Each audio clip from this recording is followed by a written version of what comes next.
शुभं करोति कल्याणम् आरोग्यं धनसम्पदा शत्रुबुद्धिविनाशाय दीपज्योति नमोस्तुते।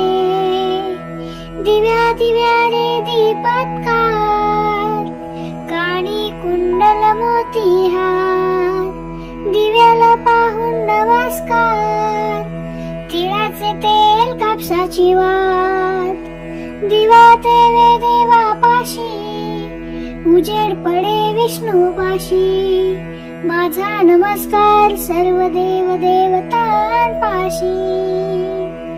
ये ग लक्ष्मी बैस ग माझे घर तुला साजे घरातली डापिडा बाहेर जाऊ दे बाहेरची लक्ष्मी घरात येऊ दे घरातल्या सर्वांना सुख समाधान उदंड आयुष्य